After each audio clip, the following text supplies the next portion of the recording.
সংসারে আবদ্ধ হয়ে আমরা আনন্দ উল্লাস করি, কিন্তু আমরা প্রতিনিয়ত যে সংসারে আসলে গেড়ে যাচ্ছি, আস্তে আস্তে ডুবে যাচ্ছি, এই কথাটা আমরা কেউ বুঝতে পারি না, কেউ ভাবিও না। কবি বলছেন, বাদী হইয়া মদন রাজা আমায় দিতেছে যে দারুণ সাজা, ইন্দুর জোগায় ঘরের ভাই চান পিতৃভদের লোভে। বাদী হইয়া মদন রাজা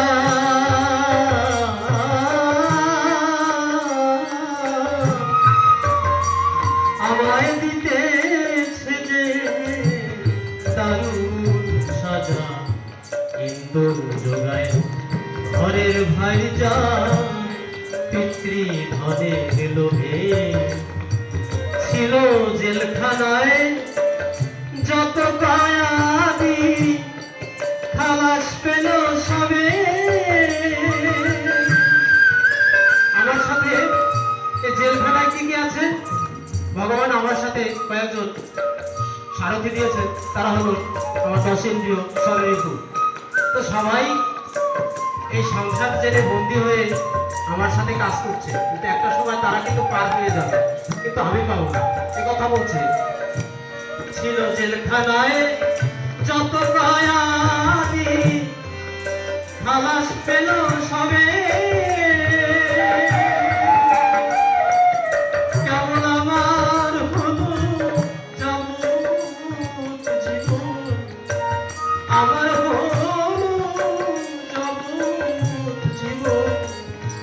আমার আপন বলতে কেউ নাই, হবে খালাস পাবো কবে। তোমার দেশে যাব কবে।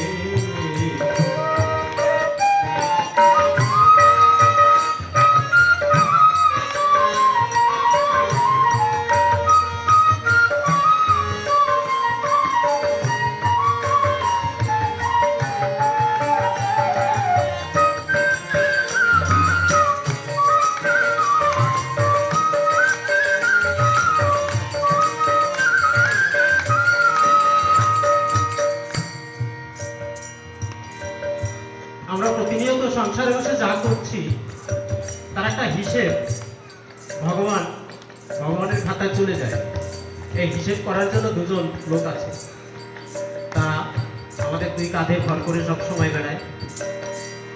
এবার এই মদন রাজা বাদী হয়ে এসে বলছে যে আমার কিন্তু দুজন উকিল রয়ে গেছে। সেই উকিল এবার কি করছেন? বাদীর পক্ষে দুজন উকিল,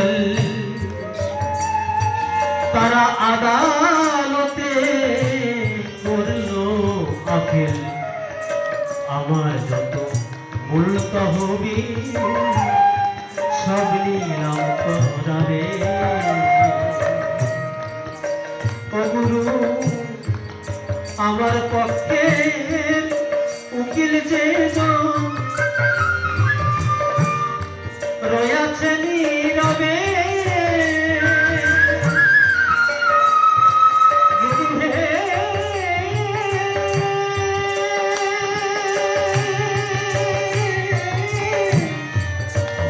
গুরু হে,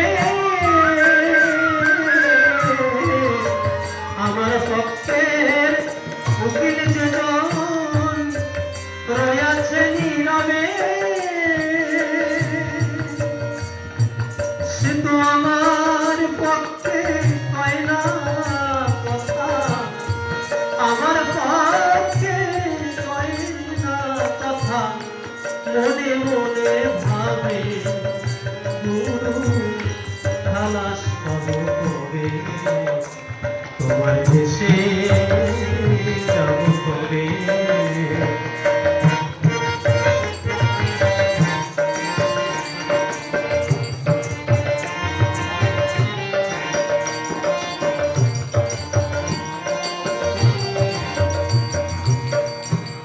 এবার অমনি কয়ে কর জোরে,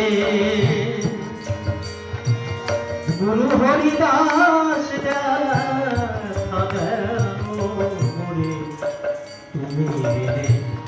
বান্ধব নাই রে আজ দেখিলাম ভেবে ওরে কবে আমার পক্ষে উকিল হইয়া